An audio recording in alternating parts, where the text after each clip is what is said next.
கர்த்தருடைய நாம பரிசுத்தப்படுவதாக. போன வியாபார மீட்டிங்க்கு நான் அங்கே வந்திருந்தேன். அப்போ போல் 1.5 ஏக்கரா தான் விவசாயின்னு சொல்லிட்டு, நானும் விவசாயின்னு சொல்லிட்டு தொழிலாளர்னு சொல்லிட்டு இந்த மீட்டிங் வந்து கலந்துருந்தேன். அப்போ எனக்கே அசிங்கமாக இருந்துச்சு, தூரமாக நின்னேன். ஆனால் இப்போ நான் சந்தோஷப்படுதேன். 7.5 ஏக்கரா கர்த்தர் எனக்கு கொடுத்தார். ஐயாவோடு பேசின வார்த்தையில் இன்றைக்கு 7.5 ஏக்கரா நான் பயிர் வைக்கிறேன். அநேகருக்கு உதவி எனக்கு கர்த்தர் ஒரு பாத்திரமாக வைத்திருக்க நன்றி செலுத்துகிறேன். 2018ஆம் ஆண்டு வியாபாரிகள் கூட்டத்திற்கு வந்தபோது நான் 37 வருடமாக வீடு இல்லாமல் நாங்கள் தொழில் செய்து கொண்டிருந்தோம். மணி பர்ஸு நகை கடையில் கொடுக்குற நான் மணி பர்ஸு வெட்டி கொண்டிருந்தோம். காட்டாக்கில் கொடுத்தாங்க. எகிப்தின் தேசம் எத்தியோப்பியாவின் வர்த்தக லாபமும் எசேபியாவை தாண்டி உன்னிடத்து வந்து தங்க என்று அப்படின்னு சொன்னாங்க. அப்போது நான் மீட்டிங் வந்து போன பிறகு எனக்கு 2019ஆம் ஆண்டு எனக்கு ஒரு சீட்டு போட்ட வீடு ஆண்டவர் எனக்கு சொந்தமாக கொடுத்தாரு. ஆகஸ்ட் 12 வரும்போது இந்த வாக்குத்தத்தை கொடுத்தாரு.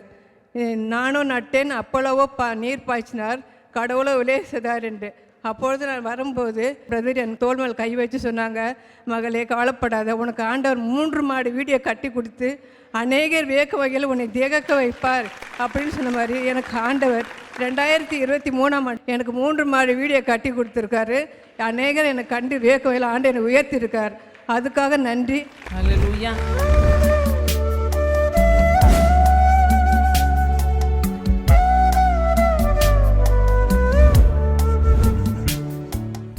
கிறிஸ்துவுக்குள் மிகவும் பிரியமான எனதருமை சகோதர சகோதரிகளே, நம்மை சிருஷ்டித்தவரும் நம்மை உண்டாக்கினவரும் நம்மை ஒருபோதும் மறந்து போகாதவருமாகிய இயேசு கிறிஸ்துவின் இணையற்ற நாமத்தினாலே உங்கள் எல்லாரையும் வாழ்த்தி ஆசீர்வதிக்கிறேன். அல்லேலூயா. எல்லாரும் சந்தோஷமாக இருக்கீங்களா? இந்த நாள் மங்கள வார்த்தைக்கு நேராக கடந்து செல்லுவோம். வாசிக்கலாம். ஏசாயா தீர்க்கதரிசியின் புஸ்தகம் 53ஆம் அதிகாரம் 4வது வசனம் வாசிப்போமா? மெய்யாகவே அவர் நம்முடைய பாடுகளை ஏற்றுக்கொண்டு நம்முடைய துக்கங்களை சுமந்தார். நாமோ அவர் தேவனால் அடிபட்டு வாதிக்கப்பட்டு சிறுமைப்பட்டவர் என்று எண்ணினோம். இந்த நாள் செய்தியின் தலைப்பு சுமந்து தீர்க்கப்பட்டவைகள். அப்படியானால் ஆண்டவர் இன்றைக்கு வரைக்கும் நீங்கள் சுமந்து கொண்டு வந்த துக்கங்களுக்கு முடிவு, வியாதிகளுக்கு முடிவு, அவமானங்களுக்கு முடிவு, பாவங்களுக்கு முடிவு, கோர்ட்டு கேஸுகளுக்கு ஒரு முடிவை கொண்டு வந்து அவை எல்லாவற்றையும் சிலுவையில் சுமந்து தீர்த்தேன் என்று சொன்ன நிச்சயத்தின் வார்த்தையை உங்கள் மத்தியிலே ஆண்டவர் பிரகடனப்படுத்தும் பொழுதே சுமந்து தீர்த்ததனுடைய அறிகுறிகளையும் அதனுடைய செயல்பாடுகளையும் உங்கள் வாழ்க்கையில் இன்றிலிருந்து நீங்கள் அனுபவிக்க போகிறீர்கள். ஹல்லேலூயா. மெய்யாகவே நம்முடைய பாடுகளை அவர் ஏற்றுக்கொண்டாராம். இன்றைக்கு சிலர் சொல்லுவாங்க, நான் படுற பாடு எனக்கும் எங்கள் ஆண்டவருக்கும் தான் தெரியும். ஆம் அன்பு சகோதரனை சகோதரி, உங்களுடைய இருதயத்தில் நீங்கள் படுகிற கஷ்டம், குடும்பத்தில் படுகிற வேதனை, வேலை செய்கிற இடத்தில் அனுபவிக்கிற கொடுமைகள் எல்லாவற்றையும் ஆண்டவரும் நீங்களும் தான் அறிந்து கொள்வீர்கள். நாம் வெளியே பார்ப்பதற்கு சந்தோஷமாய் சிரித்து கொண்டு நல்ல ஆடைகள் அணிந்து வெளியே போகும் பொழுது பார்க்குறவங்க என்ன சொல்லுவாங்க, அவருக்கு என்னப்பா, அவருக்கு ராஜ வாழ்க்கை, அந்த அம்மாவுக்கு என்ன ராஜ மேன்மேல அவங்க இருக்கிறாங்க. ஆனால் அவர்களுடைய பாடுகளும் வேதனைகளும் ஆண்டவருக்கும் அவர்களுக்கும் தான் தெரியும். இந்த உலகத்தில் பாடுகள் இல்லை என்று ஒருவரும் சொல்ல முடியாது. அவங்கவங்க தகுதிக்கு ஏற்ற மாதிரி பாடுகள் அதிகரித்து கொண்டு தான் இருக்கும். நான் நினைக்கிறோம், ரொம்ப வசதியானவங்களுக்கு எந்த பாடுகளும் கிடையாது, எந்த கஷ்டமும் கிடையாது, அவங்க ஜாலியாக இருக்கிறாங்கன்னு நான் நினைப்போம். இல்லை, எவ்வளவுக்கு எவ்வளவு வசதி பெருகுகிறதோ அவ்வளவுக்கு அவ்வளவு கூடவே பாடுகளும் வளர்ந்து கொண்டே இருக்கும். எனவே அவங்களுக்கு பாடில்லை, எனக்கு தான் பாடு அப்படின்னு ஒரு நாளும் தேவனுடைய பிள்ளைகள் சொல்லக்கூடாது. ஆனால் இன்றைக்கு உங்களுக்கு ஒரு நிச்சயத்தை ஆண்டவர் கொடுக்கிறார். உங்களுடைய எல்லா பாடுகளையும் நான் ஏற்றுக்கொண்டு உங்களுடைய துக்கங்களை எல்லாம் சிலுவையில் நான் சுமந்து தீர்த்தேன் என்று சொல்லுகிறார். பாடுகள் வரும் பொழுது அந்த பாடுகளை தொடர்ந்து இருதயம் துக்கம் அடைகிறது. ஒரு மனுஷனுடைய இருதயம் எப்போ துக்கப்படும் தெரியுமா? ஏமாற்றங்கள் வரும் பொழுது, தோல்விகள் வரும் பொழுது, மக்கள் மத்தியிலிருந்து நாம் எதிர்பார்க்காத சில பிரச்சனைகள் வரும் பொழுது ஒரு மனுஷனுடைய இருதயம் துக்கத்திற்கு நேராக போகிறது. அந்த துக்கம் ஒரு மனுஷனை எங்கே கொண்டு போய் விடனா டிப்ரெஷன் என்கிற ஒரு நிலைமையில் கொண்டு விட்டோம். ஒரு மனுஷன் டிப்ரெஷனுக்குள்ளே போயிட்டானுன்னா அதன் பிறகு அவனுக்கு தூக்கம் வருவதில்லை. அவன் இயல்பான நிலையில் இருப்பதில்லை. புத்தி பேதலித்தவனை போல இருப்பார்கள்.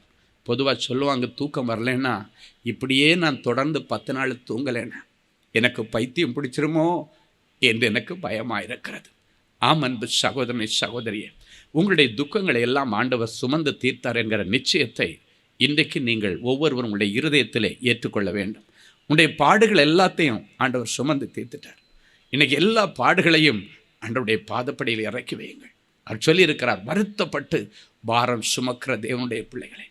கத்தோலிக்க மொழிபெயர்ப்பு சொல்லுகிறது, சுமை சுமந்து சோர்ந்திருக்கிற பிள்ளைகளே என்னிடத்தில் வாருங்கள், நான் உங்களுக்கு இளைப்பாறுதலை தருவேன். சுமக்க முடியாத சுமைகள் உங்கள் இருதயத்தில் இருக்கலாம்.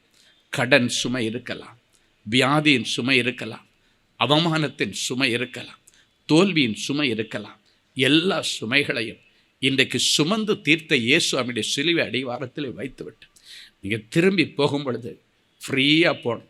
வரும்போது எனக்கு மனசு ரொம்ப பாரமாக இருக்குது, மனசு ரொம்ப அழுத்தமாக இருக்குது, முழு வடிச்சிருமோ போல தெரியல, நெஞ்சு வடிச்சிரும் போல இருக்கு, அநேக கவலைகளோடு வந்து சுமக்க முடியாத பாரங்களை இருதயத்தில் சுமந்து கொண்டு வந்து மனசு ரொம்ப பாரமா இருக்கு, மனசு ரொம்ப அழுத்தமா இருக்கு.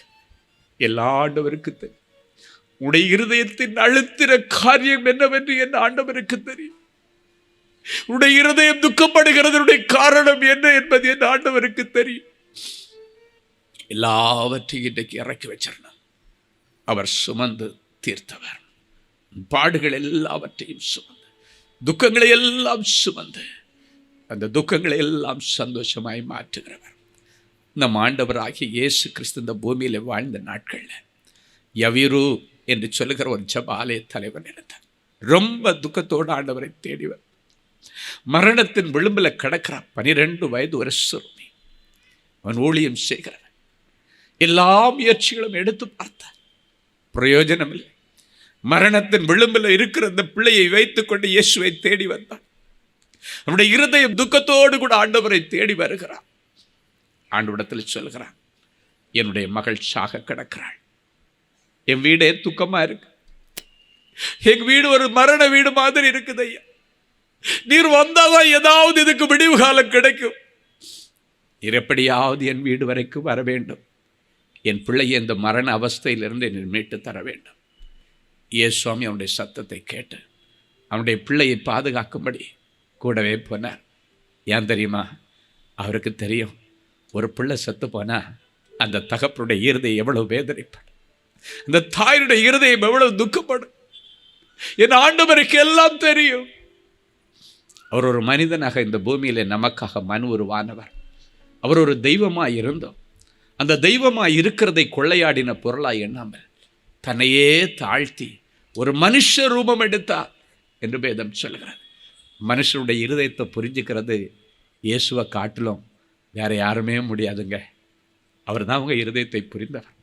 நீ சொல்ல, என் புருஷன் கூட என்ன புரிஞ்சுக்கலைங்க, என் மனைவி என்ன புரிஞ்சுக்கலையே, நான் பத்த என் பிள்ளைங்க என்ன புரிஞ்சுக்கலையே.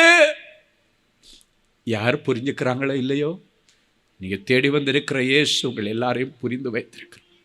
உங்கள் பிரச்சனைகளும் அவருக்கு தெரியும். இயேசுவாமி அவரோடு கூட வீட்டிற்கு போனார். வீட்டிற்கு போவதற்குள்ளால அந்த சின்ன பச்சிளம் குழந்தை மரித்து போய்விட்டது. அந்த வீடு பயங்கர துக்கத்தில் இருந்தது. தாங்க முடியவில்லை. எல்லாரும் அழுது கொண்டிருக்கிறார்கள். ஒரு அருமையான வசனம் லூக்கா எழுதின சுவிசேஷம் 8ஆம் அதிகாரம் 52, 54, 55 சொல்லுகிறது. எல்லாரும் அழுது அவளை குறித்து துக்கம் கொண்டாடுகிறதை கண்டு, அழாதேயுங்கள், அவள் மரித்து போகவில்லை, நித்திரையாயிருக்கிறாள் என்றார். எல்லாரையும் அவர் வெளியே போக பண்ணி அவளுடைய கையை பிடித்து, சிறு பிள்ளையே எழுந்திரு என்றாள். அப்பொழுது அவள் உயிர் திரும்ப வந்தது. உடனே அவள் எழுந்திருந்தாள். அவளுக்கு ஆகாரம் கொடுக்க ஆண்டவர் கட்டளையிட்டார். எல்லாரும் அழுது அவளை குறித்து துக்கம் கொண்டாடுகிறதை கண்டு அழாதிருங்கள் என்று சொன்ன ஆண்டவர், உங்களுடைய இருதயத்தில் இன்றைக்கு என்ன துக்கம் இருந்தாலும், ஒருவேளை உங்கள் வீட்லேயும் தீராத ஒரு வியாதியில் உங்கள் பிள்ளையை போட்டு படுக்க வச்சுட்டு ஆண்டவர் ஏதாவது அற்புதம் செய்வார் மகளேன்னு சொல்லி நீங்கள் சொல்லிவிட்டு நீங்கள் வந்திருக்கலாம். நீங்கள் என்ன நோக்கத்தோடு இன்றைக்கி வந்திருக்கிறீங்கன்றது ஆண்டவருக்கு தெரியும். பயங்கரமான துக்கம் எப்படி இருக்க யோசித்து பாருங்கள். 12 வயது ஒரு சின்ன வயசு எட்டுகிற நேரத்தில் ஒரு குழந்தை இறந்து கிடந்துன்னா அந்த குடும்பமே அழுது கொண்டிருந்தது, ஊரே அழுது கொண்டிருந்தது. வேதம் சொல்லுகிறது, துக்கம் கொண்டாடுகிறதை கண்டு அந்த பிள்ளையை குறித்து அவர்கள் அழுது அவளை குறித்து துக்கம் கொண்டாடுகிறதை கண்டு அழாதிருங்கள் என்று சொல்லிட்டு ஆறுதல் சொல்லிட்டு அவர் அப்படி போகவில்லை. வேதம் சொல்லுகிறது, கர்த்தர் சீயோனுக்கு ஆறுதல் செய்வார். ஒரு மனுஷனுக்கு ஆறுதல் சொல்லத்தான் முடியும். ஆனால் ஆறுதல் செய்த செயல் வடிவிலை செயல்படுத்துகிறவர் தான் நீங்கள் தேடி வந்திருக்கிற இயேசு. அழாதிருங்கள் என்று சொல்லிவிட்டு அவர் சொன்னார், பிள்ளை சாகல், அந்த பிள்ளையை நான் உயிரோடு எழுப்புறேன்னு சொல்லி சிறு பிள்ளையே எழுந்திரு என்று சொல்லுகிறார். இன்னொரு சுவிசேஷகன் எழுதுகிறார், தலித்தா கூமி என்று சொல்லுகிறார். ஒரே வார்த்தை, அப்படின்னா சிறு பிள்ளையே எழுந்திரு. அடுத்த நிமிஷத்தில் செத்துப்போன அந்த பிள்ளை உயிரோடு எழும்பினது. ஹல்லேலூயா! அவ்வளோ பெரிய துக்கத்தில் இருந்த அந்த குடும்பம் அடுத்த நிமிஷத்தில் சந்தோஷமாய் மாறினது. காரணம், அந்த இழப்பிலே ஆண்டவர் ஒரு அற்புதத்தை செய்தார். அந்த மரணத்தின் மத்தியிலே ஆண்டவர் ஒரு உயிர்த்தெழுதலை கொடுத்தார்.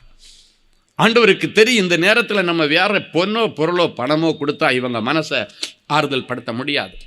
பணம் கொடுத்து ஒரு பிள்ளையுடைய உயிரை நாங்கள் திரும்பி வாங்க முடியுமா? வாங்க முடியாது. நீ எத்தனை லட்சம் கோடிக்கணக்கான பணம் செலவு பண்ணி எத்தனையோ பிள்ளைகளை இன்றைக்கு உயிரோட பார்க்க முடியவில்லை. அத்தனை லட்சங்கள் செலவு பண்ணி, கோடிகள் செலவு பண்ணி, கடைசி நேரத்தில் அவர்கள் உயிர் போகும் பொழுது பணமும் போய் ஆளும் போய் உன்னுடைய குடும்பத்தில் ஒரு பெரிய நெருக்கம், குடும்பத்தில் ஒரு பெரிய கஷ்டம். இன்றைக்கு ஆண்டவர் சொல்லுகிறார், யாரை நீ இழந்து வந்திருந்தாலும் ஆண்டவர் இன்றைக்கு உனக்கு ஈடு கட்டும்படி உன் மத்தியிலே வருகிறார். இனி கொடுமை உன் வாழ்க்கையில் இருக்காது. ஏசாயா 60ஆம் அதிகாரத்தில் ஆண்டவர் சொல்லுகிறார், இனி கொடுமை உன் வாழ்க்கையிலும் அழிவும் நாசமும் உன் எல்கையிலும் இருக்காது. கொடுமை உன் வாழ்க்கையிலும் அழிவும் நாசமும் உன் எல்கையிலும் இருக்காது. கர்த்தரே உனக்கும் உன் பிள்ளைகளுக்கும் நேரடியாக வெளிச்சமாய் இறங்கி வருகிறார். எனவே இருட்டறையில் கிடந்து அழுகிற நீங்கள் வெளிச்சத்தை காண்பீர்கள். உங்கள் துக்க நாட்கள் முடிந்து போயிற்று. நாங்கள் நடத்துகிற அன்பரின் பாதத்தில் ஒரு நாள் கூட்டத்தில் ஒரு தாய், கிட்டத்தட்ட ஒரு 14-15 வயது மதிக்கத்தக்க ஒரு சின்ன குட்டி தம்பியை கூட்டு வந்து ஒரு சாட்சி சொன்னாங்க. எல்லாருடைய கண்களுக்கு அது ஆச்சரியமாயிற்று. ஆண்டவர் இன்றைக்கும் ஒரு தாயினுடைய துக்கத்தை சந்தோஷமாய் மாற்றும்படி, ஒரு தாயினுடைய கண்ணீரை துடைக்கும்படிக்கு எப்படி அந்த குடும்பத்தில் உள்ள துக்கத்திலே அவர் பங்கெடுக்கிறார், இந்த துக்கத்தை எப்படி மாற்றி கொடுக்கிறார் என்பதை குறித்து தான் இந்த சாட்சி அவர்கள் சொன்னார்கள். அவர்கள் சொன்ன சாட்சி வந்த ஆயிரக்கணக்கான ஜனங்கள் மத்தியில் விசுவாசத்தை உயிர்ப்பித்தது. அந்த தம்பிக்கு பிரெயினில் ஒரு டியூமர். அந்த பிரெயின் டியூமர் வந்து அது அளவு பெருசானதுனால அவனுக்கு எந்த பொருளையும் சாப்பிட முடியாது. எது சாப்பிட்டாலும் உடனே வாந்தி வரும், தலை வெட்டிக்கிற மாதிரி ஒரு வலி இருக்கும். அது மட்டும் இல்லை, அவனால் இயல்பாக பார்க்க முடியாத, அவனுடைய கண்களெல்லாம் பிதுங்கி போகிற மாதிரி இருக்கும். அவனுடைய முகமே வந்து தலையை அப்படி வீங்கி போய் விகாரமான ஒரு காட்சியில் இருந்து எல்லா டாக்டர் இடத்துல போய் பார்த்தாச்சு.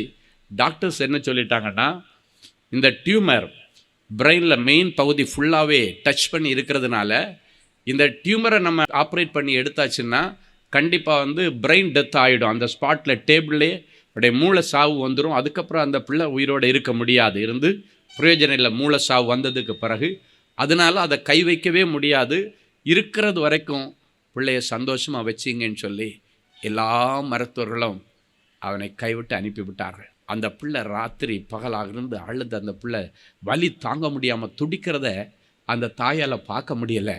அந்த பிள்ளைய பெட்டில் போட்டுட்டு நடுரோட்டில் உட்காந்து பைத்தியம் பிடித்தவ மாதிரி தலையில் போய் கையை போட்டு அடிச்சுட்டு நடுரோட்டில் உட்காந்து அழுகிறாள். பிள்ளை சாகிறதை எந்த தாயாலையாவது பார்க்க முடியும்? டாக்டர் இடத்துல போனால் விடிவு காலம் ஒன்றுன்னா டாக்டர் இடத்துல போகலாம், டாக்டரே முடியாதுன்னு சொல்லிட்டாங்க. அந்த பிள்ளை படுகிற பாடை பார்க்க முடியாமல் அறையில் அந்த பிள்ளையை போட்டு வச்சுட்டு நடுரோட்டில் உட்காந்துட்டு அந்த வீட்டுக்கு வெளியே வந்து அந்த ரோட்டு தெருவில் உட்காந்து தலையில் கையை போட்டு அடிச்சிட்ருக்கிறான். அந்த நேரம் பார்த்து அன்பரின் பாதத்தில் மீட்டிங் அந்த முதல் சனிக்கிழமை மீட்டிங் வர ஒரு சகோதரி அந்த பக்கமாக நடந்து வராங்க. ஏம்மா ரோட்டில் உட்காந்து அழுற, உனக்கு என்னம்மா பிரச்சனைன்னு கேட்டிருக்கா. அந்த தாய் சொன்னாங்க, கண்ணெதிரில் நான் வளர்த்து அழக்கின 15 வயது சிறுவன் என் பிள்ளை சாக கிடக்குறான். அவன் துடிக்கிற துடிப்பு என்னால் பார்க்க முடியலம்மா, எனக்கு நெஞ்சு படிச்சிடும் போல இருக்கு. அவ்வளவு கஷ்டப்படுறான், அவன் சாகிறத என்னால் பார்க்க முடியலன்னு சொல்லி தான் நான் வெளியே வந்து உட்கார்ந்துருக்கிறேன். அப்பொழுது இந்த சகோதரி சொன்னாங்க, நீ கவலைப்படாத, இப்போ நான் உன்னை ஒரு இடத்துக்கு கூட்டிட்டு போகிறேன். அங்கே ஜெபம் நடக்கிறது. அன்பரின் பாதத்தில் ஒரு நாள் கூட்டம் நடக்குது. அங்கே ஒரு ஐயா இருக்கார், கண்ணீரோட ஜெபம் பண்ணுவார். இன்னைக்கோட உன் பிள்ளையுடைய மரண கட்டு அறுக்கப்படும், நீ நம்பினா என் கூட வான்னு சொல்லி அந்த தாயை அழைத்து கொண்டு அந்த பிள்ளையை போய் ட்ரெஸ் பண்ணி, இந்த சகோதரியை கூட இருந்து அந்த பிள்ளையை ட்ரெஸ் பண்ணி ஒரு ஆட்டோவில் எடுத்து தூக்கிட்டு வந்து, மேலே பிள்ளையை கொண்டு வர முடியலை, கீழ்த்தளத்தில் டிவியில் ஸ்க்ரீன் ஓடிட்டுருக்கோம், அது பக்கத்தில் பிள்ளையை போட்டுட்டு செய்தியை கேட்டுகிட்டே இருந்தாங்க. அது வரைக்கும் வலியில் துடித்த அந்த பிள்ளை அந்த வளாகத்துக்குள்ளே வந்த உடனே வலி நின்று அப்படியே அந்த காலில் படுத்து அப்படியே தூங்கிட்டு, மீட்டிங் முடித்ததுக்கப்புறம் மேலே கொண்டு வந்தாங்க. விரும்பத்தக்க ரூபம் அந்த பிள்ளைக்குள்ள, கண்ணெல்லாம் அப்படியே வெளியே தள்ளி அந்த மூளையில் அந்த இது அழுத்த வந்து அதனுடைய வெளிப்பாடெல்லாம் ஃபேஸு கண்ணெல்லாம் வந்து அப்படியே புதிங்கிட்டு ஆந்த கண்ணு மாதிரி இருக்குது. முகையெல்லாம் ஒரு மாதிரி, தலையெல்லாம் வீங்கி போய் ஒரு ஷேப்பை இல்லாமல் விரும்பத்தக்க ரூபம் இல்லாத நிலைமையில் அந்த பிள்ளையை கொண்டு வந்து சொன்னாங்க. டாக்டர்லாம் கைவிட்டாங்க, ஐயா மரணத்தோடு பிள்ளை போராடிட்டுருக்கிறான். தலையில் கையை வச்சு ஒரே ஒரு வார்த்தை தான் சொன்ன, ஆண்டவரே அன்றைக்கு யவீரு என்கிற ஜெப ஆலய தலைவனுடைய வீட்டில் இருந்த துக்கத்தை நீ சந்தோஷமாய் மாற்றி, அந்த அழுகை ஆனந்த கழிப்பாய் மாற்றி, செத்துப்போன அந்த சின்ன பிள்ளைக்கு நீ உயிர் கொடுத்தீரே, அதே ஆண்டவர் நேற்றும் இன்றும் என்றும் மாறாதவர். நாங்கள் விசுவாசிக்கிறோம், அதே ஆண்டவர் தான் இன்றைக்கு அன்பரின் பாதத்தில் வருகிற எல்லாரையும் தொட்டு நீர் குணப்படுத்தி கொண்டிருக்கிறீர். இன்னைக்கு உம்மால என் பிள்ளைக்கு ஒரு நல்ல விடுதலை கிடைக்கணும் ஆண்டவரேன்னு சொல்லி அவன் தலையில் கையை வச்சு, வேதனை நீங்கி சுகமாயிருப்பாய், பழையவைகள் எல்லாம் ஒளிந்து போயின, எல்லாம் புதிதாயின, இதோ நவமான புதிய பிரெயினை உனக்கு நான் பொறுத்துறேன், அந்த பிரெயினில் இருக்கிற அந்த டியூமரை உன்னை விட்டு விலக்கி போடுகிறேன், வியாதியை உன்னை விட்டு விலக்கி போடுகிறேன். இந்த வார்த்தைகளை சொல்லி அந்த பிள்ளையை ஆசீர்வதிச்சு நான் அனுப்பும்போது சொன்னேன், மறுபடியும் டாக்டர் இடத்துல கொண்டு காமிங்க, ஆண்டவர் அற்புதம் செய்திருக்கிறதா டாக்டர்ஸ் டெஸ்டிஃபை பண்ணி உறுதி சொல்லுவாங்க, அடுத்த மாதம் வந்து சாட்சி சொல்லுவீங்க. அல்லேலூயா. அந்த பிள்ளையை எடுத்துகிட்டு போனாங்க. அதுக்கப்புறம் வலி வரலை, நல்லா சாப்பிட்றான், வாந்தி வரலை, முகத்தில் உள்ள அந்த வீக்கம் எல்லாம் கொஞ்சம் கொஞ்சமாக வற்றி நார்மல் ஆகிடுச்சு. ஒரு வாரம் கழித்து டாக்டர் இடத்துல கொண்டு போனால் டாக்டர் பார்த்துட்டு கேட்குறாராம், இவன் இன்னுமா உயிரோடு இருக்கான், எப்படிமா இவன் உயிரோடு இருக்கான், என்னால் நம்பவே முடியலையே, நீங்கள் வீட்டுக்கு கூட்டு போன அன்னைக்கு அவன் மூளை வெடித்து செத்துருக்கணுமே, அவ்வளோ பழுத்து போயிருந்தது அந்த கட்டி, எப்படி இன்னும் உயிரோடு இருக்கிறான், அது மட்டும் இல்லை அவனுடைய முகமெல்லாம் அப்படியே தெளிவாக இருக்கிறது. அப்போ அவங்க சொன்னாங்க, எல்லாரும் கைவிட்டாங்க, கைவிடாத இயேசுவாமியை தேடி போனேன், எனக்கு விடுதலை கொடுத்தார். அல்லேலூயா. என் அன்பு சகோதரனே சகோதரியே, இன்றைக்கு உன்னுடைய எல்லா துக்கத்தையும் ஆண்டவர் சந்தோஷமாய் மாற்றுவார், உன்னுடைய அழுகை எல்லாம் ஆனந்த களிப்பாய் மாற்றுவார். அல்லேலூயா. என் அன்பு தேவனுடைய பிள்ளைகளே, நல்ல தேவ செய்தியை கேட்டீர்கள், நல்ல சாட்சிகளையும் பார்த்தீர்கள். ஆண்டவரே, நானும் இப்படிப்பட்ட ஒரு அற்புதத்துக்கு தானே காத்துட்ருக்கிறேன் அப்படின்னு ஏங்கிட்டு இருக்கிறீங்களா? உங்கள் அற்புதத்துக்காக அப்படியே நீங்கள் முழங்கால்களை தாழ்த்துங்க. இது உங்கள் அற்புதத்தின் நேரம். ஜெபிக்கலாமா? அன்பான ஆண்டவரே, உமக்கு நன்றி. நிறைஞ்ச மனசு என் பிள்ளைகளை ஆசீர்வதிக்கிறேன். உம்முடைய மங்களகரமான வார்த்தைகளை கேட்டுக்கொண்டு டிவி பெட்டிக்கு முன்னால் முழந்தாள் படியிட்டு, ஆண்டவரே எனக்கு இரங்கும், ஆண்டவரே எனக்கு உதவி செய்யும் என்று கேட்கிற என் பிள்ளைகளுக்கு உடைய உதவிக்கரம் நீட்டப்படட்டும். இன்றைக்கு என் பிள்ளைகள் இந்த செய்தியில் என்னென்ன வார்த்தைகள் எல்லாம் கேட்டாங்களோ அந்த வார்த்தைகள் எல்லாம் இவர்கள் வாழ்க்கையிலே ஆம் என்றும் ஆமேன் என்றும் நிறைவேறட்டும். எல்லா தடைகளை உடைச்சி போடுங்க ஆண்டவரே. தடைகளை உடைக்கிற ஆண்டவரே, என் பிள்ளைகளுக்கு முன்னே செல்லுவீராக. உடைய வியாபாரத்தில் காணப்படுகிற தடைகள், வேலை ஸ்தலத்தில் காணப்படுகிற தடைகள், படிப்பில் காணப்படுகிற தடைகள், ஊழியத்தில் காணப்படுகிற தடைகள், அத்தனை தடைகளையும் உடைச்சி ஆண்டவர் அற்புதம் செய்யும். இவ்வளவு நேரமும் உம்முடைய வாயினாலே நீர் சொன்னீர், இந்த நிமிஷம் அதை கரத்தினாலே என் பிள்ளைகளுக்கு நிறைவேற்றுவீராக. இவர்கள் கேட்ட அத்தனை மங்கள வார்த்தைகளின்படியே என் பிள்ளைகளுக்கு ஆக கடவது நிறைவேறுவதாக நாங்கள் வாழ்த்தி மனதார நாங்கள் ஆசீர்வதிக்கிறோம். எனக்கு இறங்கும் தேவனேன்னு கதறுகிற பிள்ளைகளுக்கு நீர் இரக்கத்தில் ஐஸ்வர்யமுள்ள தேவன் அல்லவா? என் ஒரேளை என் பிள்ளைகளுடைய செய்கைகள் உம்முடைய சமூகத்திலிருந்து என் பிள்ளைகளுக்கு கோபாக்கிறேன் வியாதிகளை கொண்டு வந்திருந்தாலும், கோபாக்கிறேன் இழப்புகளை கொண்டு வந்திருந்தாலும், பிள்ளைகளை கிருபையாய் மன்னித்து என் பிள்ளைகளுக்கு மறுபடியும் வாழ்வதற்கு ஒரு வழியை தார். மறுபடியும் என் பிள்ளைகளை இழந்து போனவற்றை பெற்றுக்கொள்ளட்டும். ஆண்டவருடைய சரீரத்தில் இருக்கிற கொள்ளை நோய் இயேசுவின் நாமத்தினாலே மறைந்து போகட்டும்.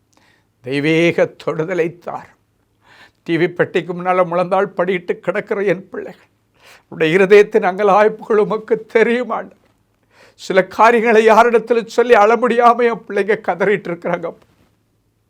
அவற்றை உங்கள் பாதத்தில் வைத்து நாங்கள் ஜெபிக்கிறோம். இரக்கத்தில் ஐஸ்வர்யமுள்ள தேவனே, என் பிள்ளைகளுக்கு இறங்கி அற்புதங்களை செய்யும். ஒவ்வொருவரையும் தொட்டு குணமாக்கும்.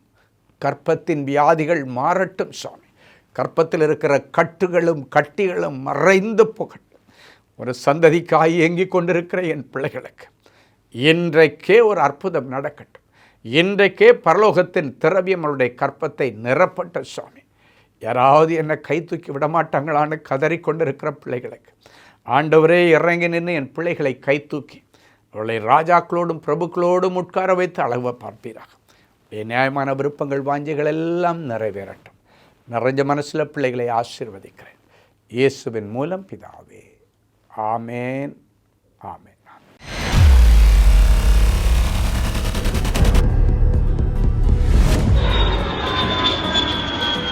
தேவனின் அன்பு ஊழியங்கள் நடத்தும் இஸ்ரேல் தேச புனித பயணம். அன்பானவர்களே, ஆண்டவராகிய இயேசு கிறிஸ்து பிறந்து வளர்ந்து ஊழியம் செய்து மரித்து அடக்கம் பண்ணப்பட்டு உயிரோடு எழுந்த புனித ஸ்தலங்களை கண்டு மகிழ இதோ ஓர் அரிய வாய்ப்பு. உங்கள் வாழ்நாள் கனவை நனவாக்க நமது அன்பு சகோதரர் சுவிசேஷகர் டி. ஸ்டீபன் அவர்களுடன் 11 நாட்கள்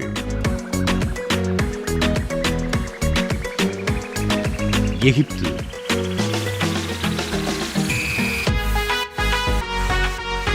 யோர்தான், பாலஸ்தீனம், இஸ்ரேல் தேசங்களுக்கான புனித பயணம். 2025 ஆண்டிற்கான இந்த புனித பயணமானது வருகிற மே மாதம் 19ஆம் தேதி முதல் 29ஆம் தேதி முடிய 11 நாட்கள் நடைபெறுகிறது. இது ஒரு சாதாரண சுற்றுலா அனுபவம் அல்ல. இயேசு கிறிஸ்துவின் பாதங்கள் பதிந்த இடங்களில் உங்களுடைய பாதங்களும் பதியும்படிக்கு அவருடைய கரங்களை பிடித்து நடக்கிற ஓர் உன்னத அனுபவம். மேலும் விவரங்களுக்கு தொடர்பு கொள்ள செல்போன் எண்கள் 7299 மற்றும் 9841437999. Email exodusholytours@gmail.com. Website www.exodusholytours.com. கிறிஸ்துவுக்குள் அன்பானவர்களே, ஆண்டவராகிய இயேசு கிறிஸ்துவின் இனிய நாமத்தில் அன்பின் வாழ்த்துக்கள்.